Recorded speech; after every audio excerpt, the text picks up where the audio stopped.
Okay, yet another CinemaSins video for me to react to, and that's right, guys. You read the title, you know what this is. Something Tarantino that CinemaSins is covering slash sinning. Yes. And that, of course, being Tarantino's, fingers, eighth film, which, of course, being 2015's The Hateful Eight. Yes, everything wrong with The Hateful Eight in 11 minutes or less. So, yeah, of course, yeah, I've reacted to a couple of CinemaSins videos where they've covered slash sinned on Tarantino's films, most prominently Pulp Fiction, if you want to go check it out. Yeah. And yeah, as I can remember right now, because, yeah, they had some positive things to say about Pulp Fiction. They removed a good chunk of sins, as I recall. Yeah. So, I don't know. I of course, don't know what to expect for this. Like, maybe they will have some positive things to say, because, well, obviously, because the guys at CinemaSins, they obviously would have mad respect for Tarantino. And no doubt they like most of his movies, I guess. But, yeah.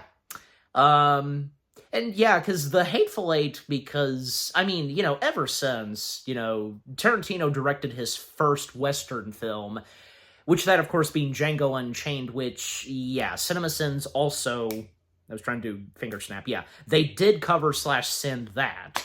Yeah, but my point being is that ever since Tarantino did that, well, who'd have thought that, maybe the same goes for Tarantino, that his next movie, his eighth film, would wound up being another Western, because, yeah, he seemed to be quite good when he did Django Unchained, doing his own Western flick, and now doing a second one, and the second Western flick he did also turned out to be really good, too. Yeah.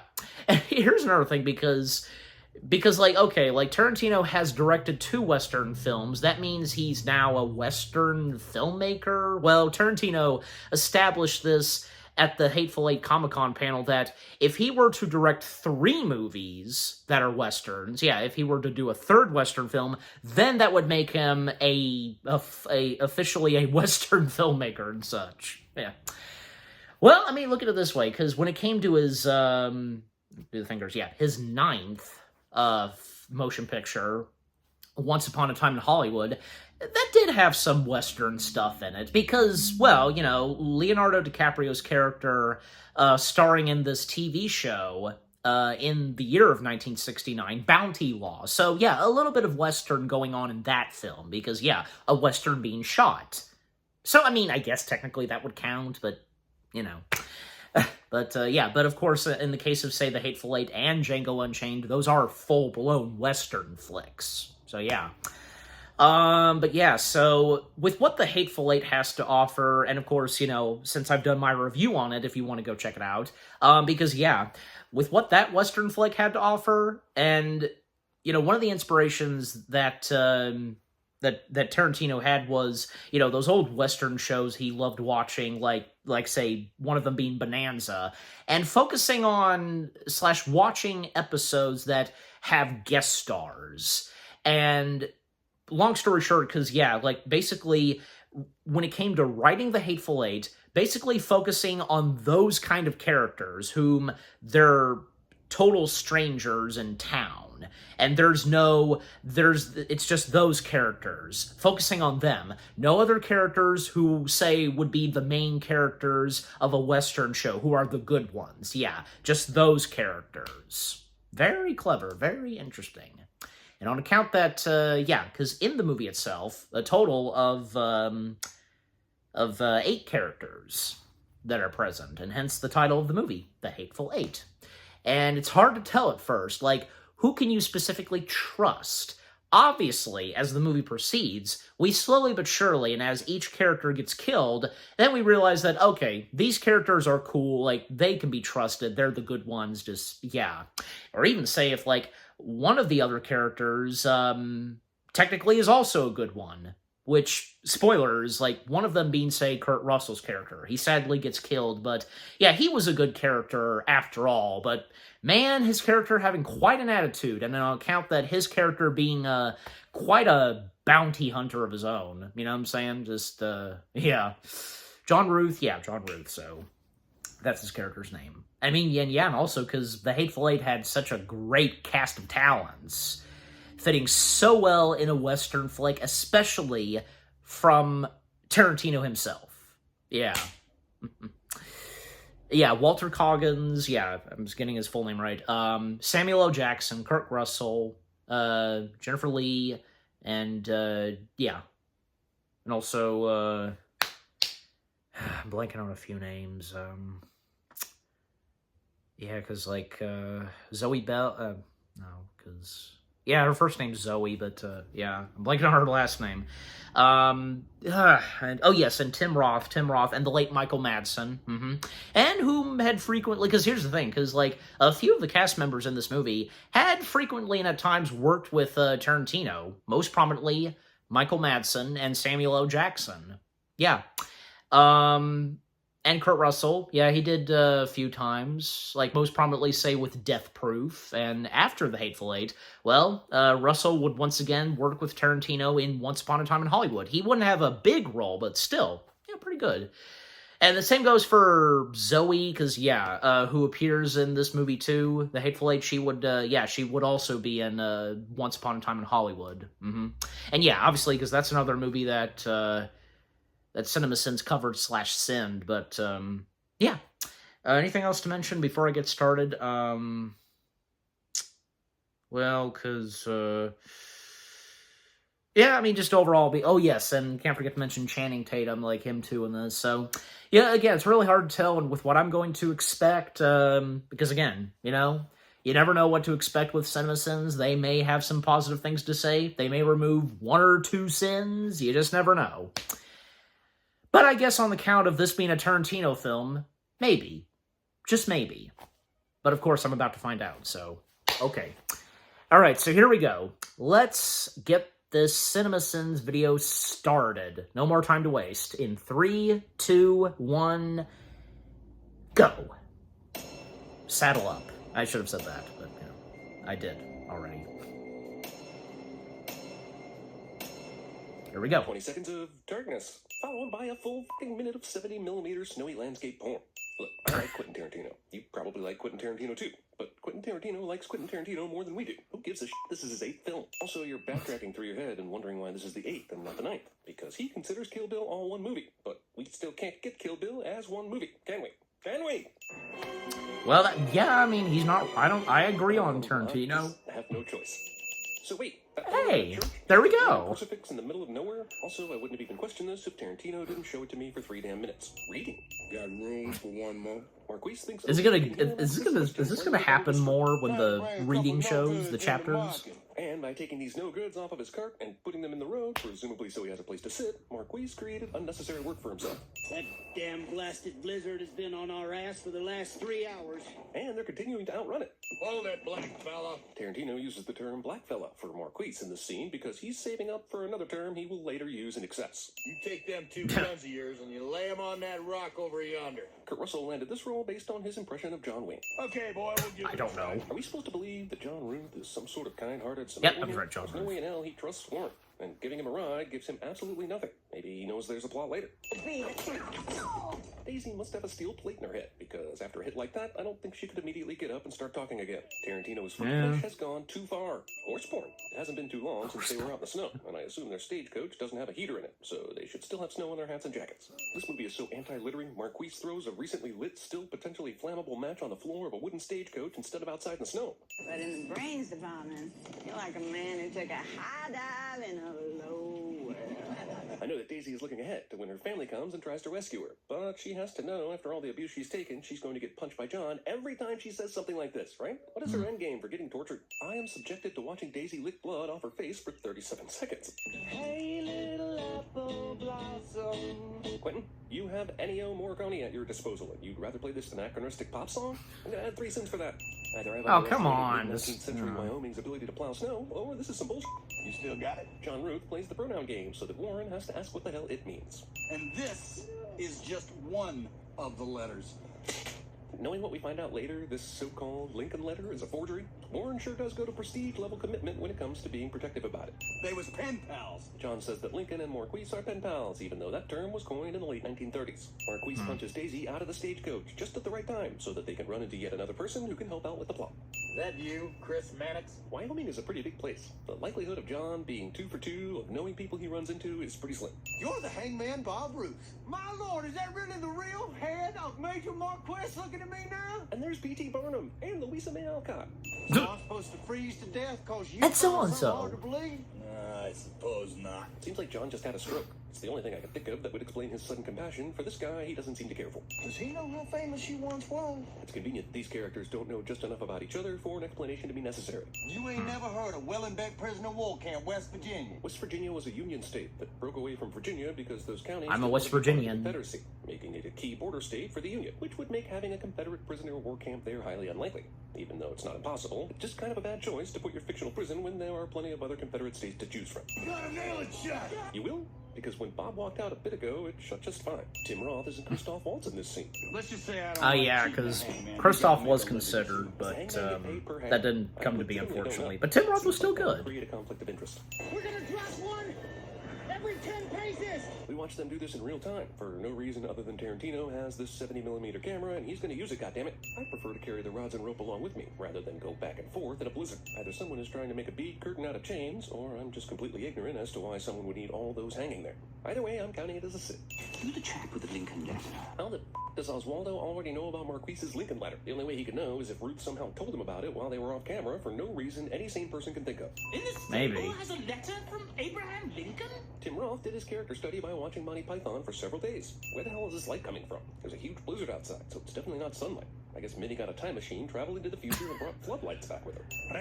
I don't know. Oh, Red Apple, you're the thin thread that barely makes all the Tarantino movies somehow part of the same world. Is that General Sanford Smithers I see? There must be only like 20 people in all of Wyoming, because there's at least one person who has some connection with the person they just met, which is very helpful when we, the viewers, don't know who anyone is in the first place. But I always respected his resolve. Did they make Bruce Dern swallow gravel for this tape? Give the man a lozenge. We divide minis in half. The northern side and the southern side. Having a Brit decide how we divide up geography always leads to trouble. Knives don't make ringing sounds as they're pulled through the air. Well, I mean, you know. Mr. John, suspicious of everyone Ruth over here, decides to uncuff Daisy because he's overdue for a lapse in judgment. Sometimes the knife and how it would, It's the only thing does the job. You really only need to hang mean bastards. But mean Utensils would kind of make a ringing sound. This is that classic Tarantino tell you like it is style of dialogue, but sometimes Tarantino's dialogue is repetitive, but being repetitive is something Tarantino's dialogue does sometimes. I don't know if tension is supposed to be building right now, but it feels more like I'm watching a very boring episode of Frontier Big Brother. John Roos said you got a Lincoln letter. You got Frontier a letter Big from Brother. Abraham Lincoln. This sums up the movie to me. Moments masqueraded as tension, but in reality are repetitive as But ain't nobody in Minnie's haberdashery ever corresponded with Abraham Lincoln. You want to know why I lie about something like that, white man? Got me on that stagecoach, didn't it? Did it though? I thought it was the agreement between you and John about protecting your respective bounties. But that was so long ago now, who the hell knows? Got a woman. Fever took her status last winter. Smithers wouldn't be caught dead talking to a black person minutes ago, but now he shared personal details about his life. You knew my boy. In the middle of f***ing Wyoming, hiding away from a blizzard in a remote location, Warren runs into the father of a guy he killed. It's interesting how Marquise and the naked guy are able to be here, then cross the railroad tracks, then end up where they were originally. And suddenly we're next to this river. Wyoming is a confusing place. He's just a sneaky trying to get you to go for that gun. Racism aside, he's right, and for some reason, Smithers doesn't take this statement more seriously. I pulled my big black pecker out of my pants. There are two things that I generally don't want to happen at the same time when I go see a movie. Sam Jackson talk about his big black pecker, and the camera begins tilting down as he does it. This is the story of General Smithers' son, who was so good at oral sex he could do it on a fully clothed man. Sucked on that warm black dingus. Dingus? About 15 minutes Dingus. has passed since... Okay, add 5 sins for throwing in narration over halfway through this damn movie. Also, instead of turning some crap down from earlier in this movie, Tarantino decided it would be better for him to just tell us what happened instead of writing more dialogue. Captain Chris Mannix donned the dead general's coat. It's his movie, Bullet so... holes and bloodstains, even though he was shot wearing that coat 15 minutes earlier. Now, you got the right idea. Mannix, who apparently worshipped General Smithers, is totally fine that he's dead and is acting like it never happened. Bob enjoyed a manzana roja. Calm down, Quentin. Music time's over. Kurt Russell really smashed up an antique guitar from the 1870s right there. That's Jennifer Jason Leigh legit freaking out. The sin is not telling Kurt Russell about the guitar, or not stopping the scene to switch out the replica, or using a priceless antique in a guitar smashing scene in the first place. Let's slow it way down. Holy shit, that hasn't been slowed way down already? I don't think I can make it through the rest of this picture. Now, Minnie like just about everybody, but she sure don't like Mexicans. But why? Is it so that Warren could one day solve a murder Agatha Christie style? That's such an oddly specific prejudice, which just happens to play into the hands of this plot. Even though Marquis shoots Senor Bob in the belly, the blood spatter comes out below his shoulder. Getting shot in the dick? Okay, so Channing Tatum is... Yeah, in the crotch. It took him so long to start shooting fools. There were plenty of chances when he could have killed John and anybody else he wanted before it got to this scene. All right, I did it. There was hardly a reason to keep the who poisoned the coffee thing a secret if one of the guys was just going to admit it at gunpoint. There was some pretty cool sleuthing going on there for a bit, eliminating all the people who couldn't have done it, but this review is as satisfying as finding out there's a new Transformers movie coming. Nearly 2 minutes of a stagecoach driving to Minnie's that we already know happened. Let's see some faces, let's hear some names.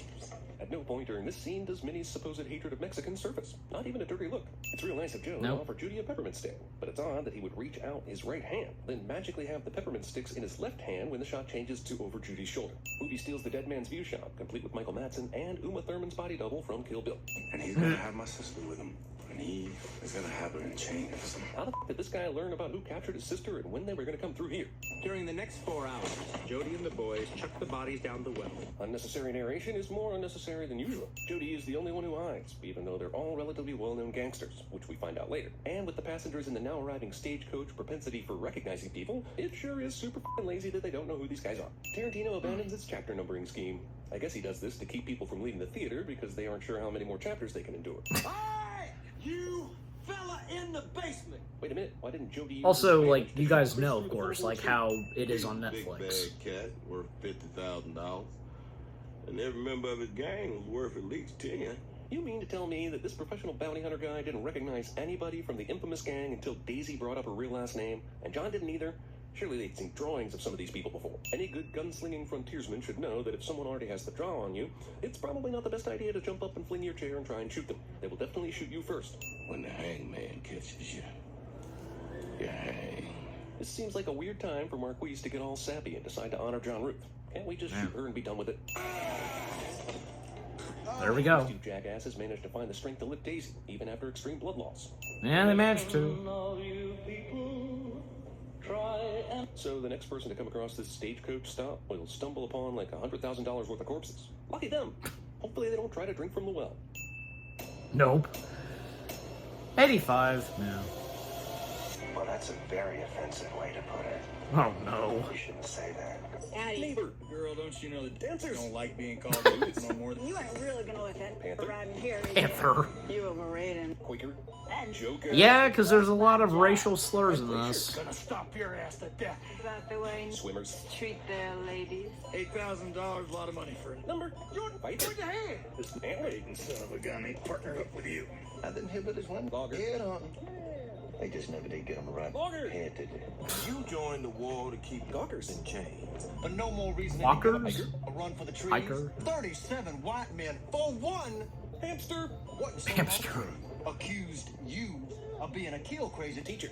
How many Badger. towns did y'all sack? because when Climbers. are scared, You gonna talk that hateful Badger. talk. And you can share bananas with your Bitter. friend in the stable.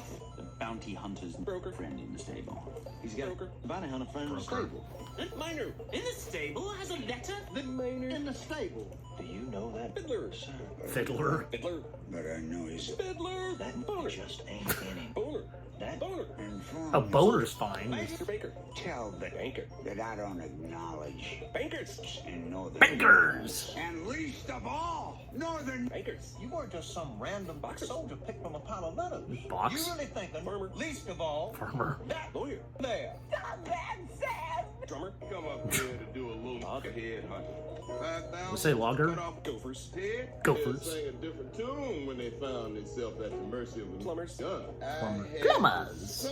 Gotta do the Italian accent. Killer of Baton Rouge?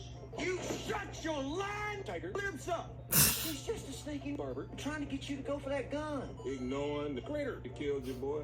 You don't really imagine it. Writer. You intend to murder me based on a far-fetched Dinner. theory. How long is this gonna go? Can't be a toast on a pilot. Pillows. And when it comes to that pilot, Pillows. they building now, back.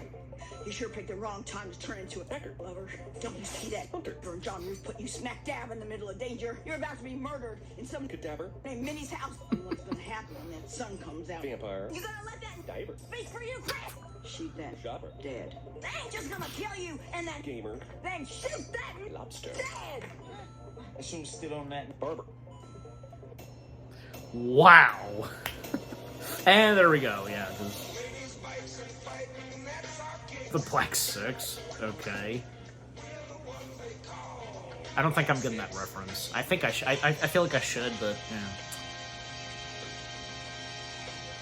Okay, what's the alright, here we go.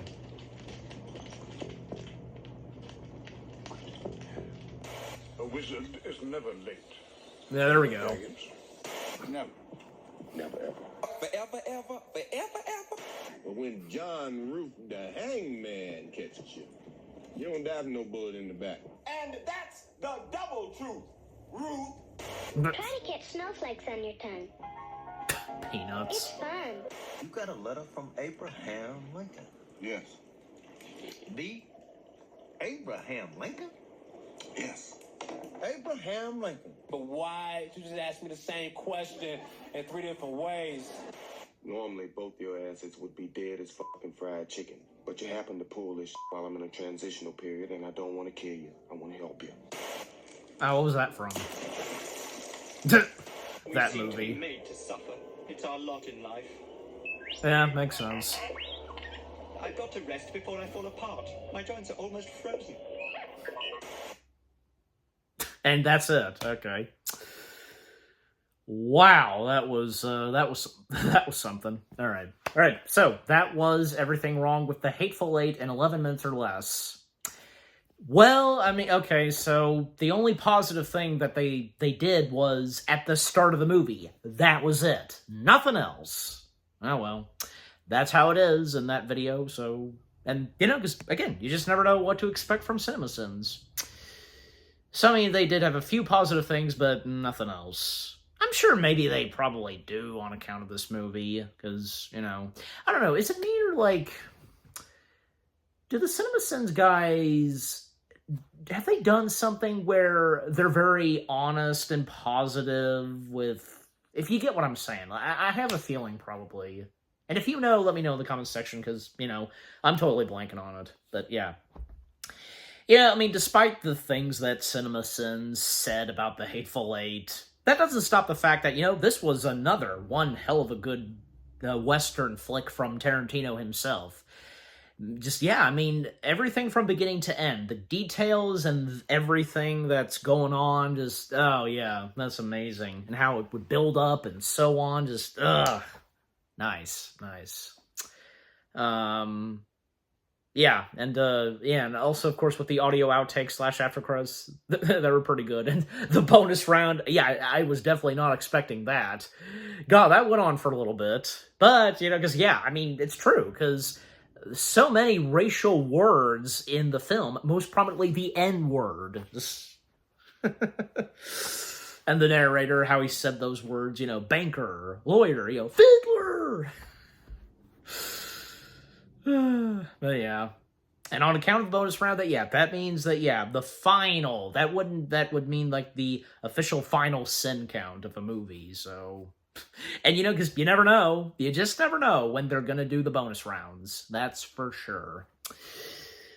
But yeah, I mean, you know, the stuff that they pointed out, you know, because, of course, as always, I'm like, well, come on, you know, just, you know, all that, I'm like that, but, you know, just overall, The CinemaSins video itself, with them covering / sinning Tarantino's The Hateful Eight, I mean, yeah, it was, of course, funny, entertaining, and, you know, you saw my reaction, you watched, and yeah, because I got some good laughs and chuckles. But yeah, but just overall, with the Hateful Eight film itself, really good. And with the CinemaSins video, yeah, like I said, it was funny, entertaining, all of the above, and again, that being the purpose of the CinemaSins videos. Okay, so what about you guys? What did you think of the CinemaSins video itself? Them covering / sinning Tarantino's 8th motion picture, The Hateful Eight, and yeah, what a coincidence that, his 8th movie having the number 8 in the title. How fitting is that? Yeah. Yeah, and anything you agree and disagree on with all that CinemaSins had to say? Is The Hateful Eight one of your top favorite Tarantino films? One of your favorite Westerns that he did? Probably, yeah. You enjoyed both this and Django Unchained. Yeah. Did you get to experience it in theaters? And have you also checked out, as I mentioned earlier, if you've checked out The Hateful Eight on Netflix, like, different version of it where it's extended, like, it's split in 4 episodes with extra scenes and all that, so if you've seen that. I mean, if you have a preferred version of The Hateful Eight itself, like, as a movie or with it being on Netflix. Yeah. Yeah, I mean, and did you get some good laughs and chuckles from the CinemaSins video? Especially on account of the bonus round and, of course, the audio outtake / after credits. They're always a fun and joy to watch those. But just, yeah, again, overall, what do you think of the CinemaSins video itself with what all I've had to say, my reaction to it, and yeah, what did you think of my reaction to the CinemaSins video itself? Leave comments and give this reaction video a like as always. And so, guys, with all that being said, thank you very much for watching. I hope you guys enjoyed my reaction to the CinemaSins video of them covering / sinning Quentin Tarantino's The Hateful Eight. Everything wrong with The Hateful Eight in 11 minutes or less. More reaction videos are coming your way. They're going to be awesome. Keep looking forward. And I will see you guys in the next video / reaction. Take care, happy anniversary to Tarantino's The Hateful Eight, and peace out.